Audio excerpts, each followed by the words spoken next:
Teman-teman sekalian,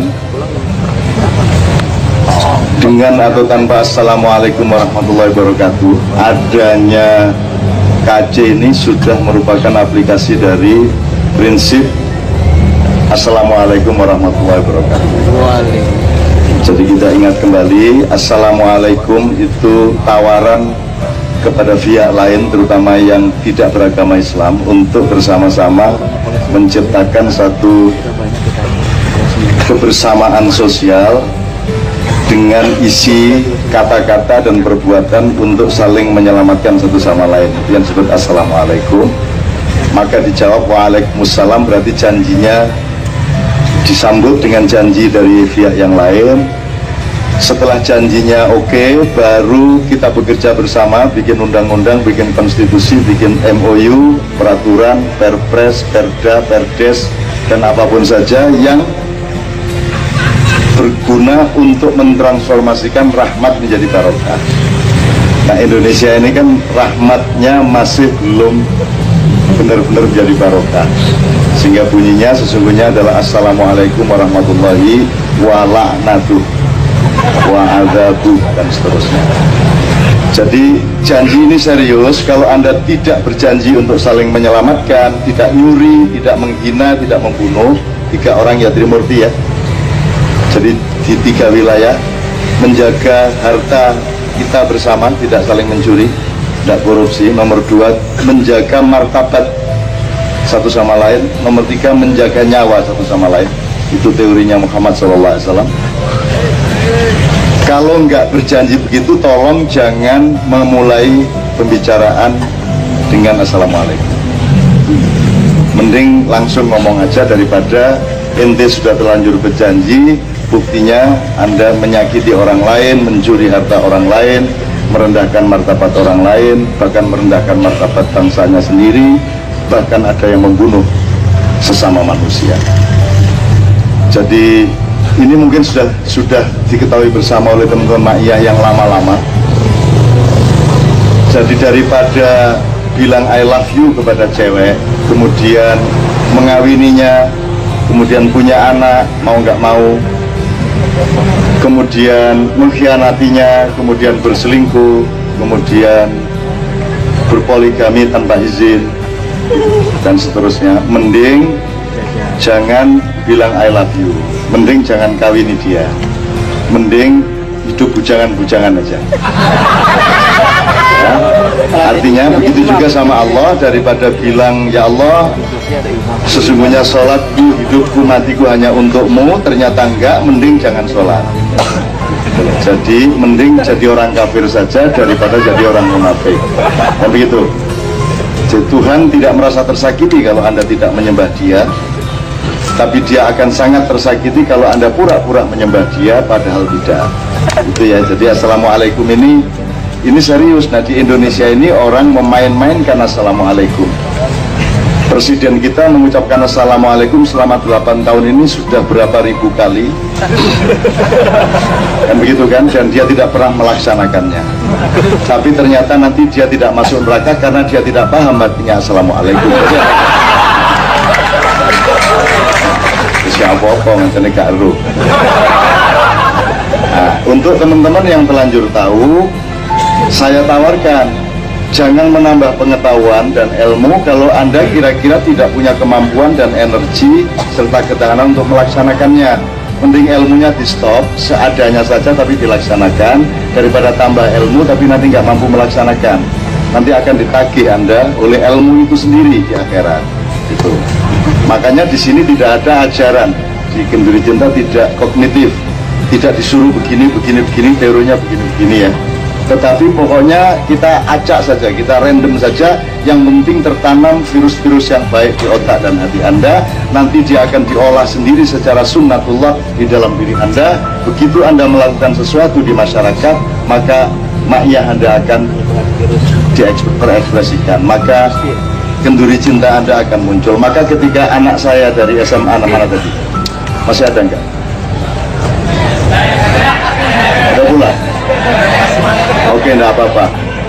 Ketika anak saya dari SMA mana tadi itu menawarkan Kenduri Cinta untuk dibawa ke sana, itu jangan diartikan bahwa KC yang di tim ini akan diangkut ke SMA itu.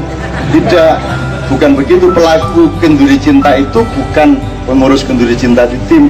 Pelaku kenduri cinta adalah semua orang, dan dia bisa menerapkan di mana saja, kan begitu.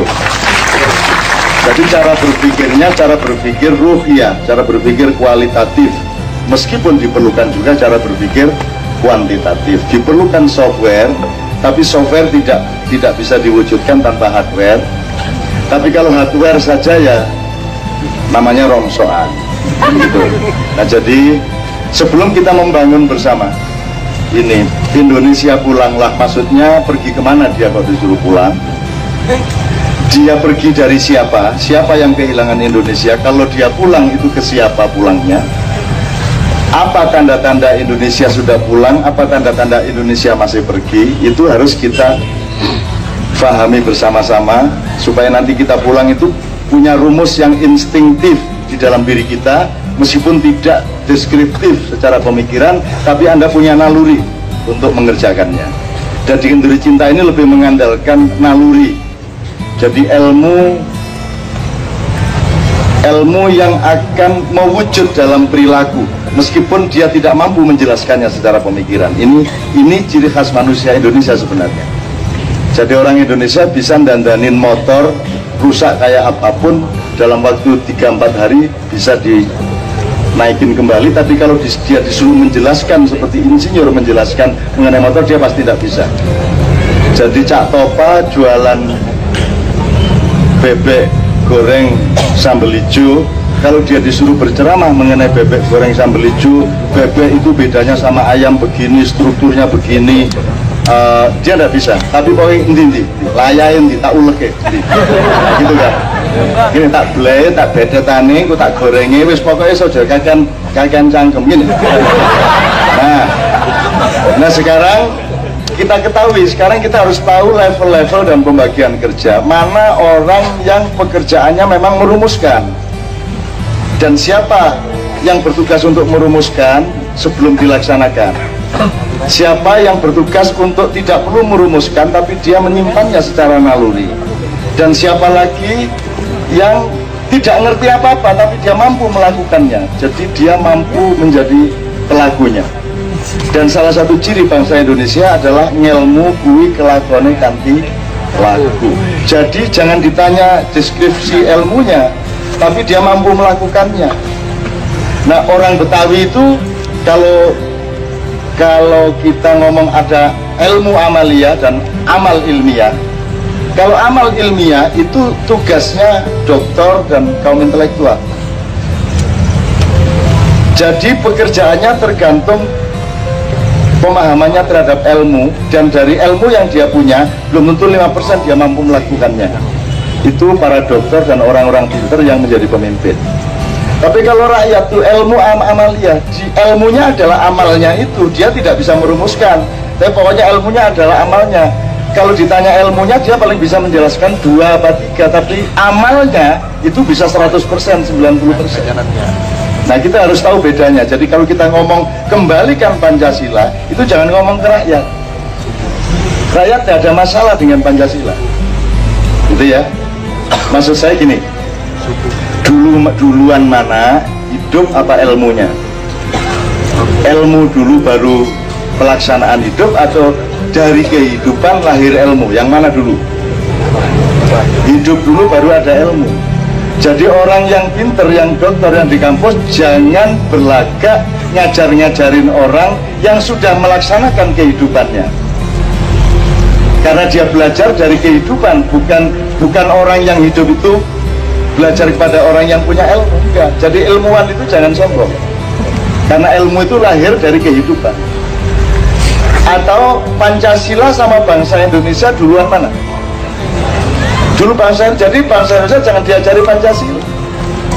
Wong lahirnya Pancasila dari bangsa Indonesia, kan begitu. Yang perlu dikasih tahu tentang Pancasila adalah para kaum terpelajar kelas menengah yang selama ini ikut pemilu, pasang gambarnya di mana-mana, yang dia sudah kehilangan keindonesiaannya karena kuliah di luar negeri, yang di Amerika ingin jadi orang Barat, yang di Arab ingin jadi orang Arab, kehilangan dan mereka yang perlu diingatkan kembali mengenai Pancasila. Tapi kalau tukang ojek, penganggur-penganggur kenduri cinta, jangan disuruh berpancasila karena mereka adalah Pancasila itu sendiri, kan gitu. Gitu ya, betul ya. Jadi jangan pusing sama rakyat Indonesia. Kalau kita sekarang diskusi macam-macam itu untuk golongan menengah ke atas. Kalau rakyat itu tidak ada masalah. Gitu ya, gitu ya. Rakyat tidak ada masalah, sudah tidak usah ditagih, nggak usah dituntut, nggak usah diajarin. Ente kalah pinter sama rakyat. Rakyat nggak ngerti tapi bisa mengerjakan. Ente ngerti tapi tidak mampu mengerjakan. Kan gitu. Rakyat tuh bisa aja semua. Bahkan rakyat lebih dari Pancasila.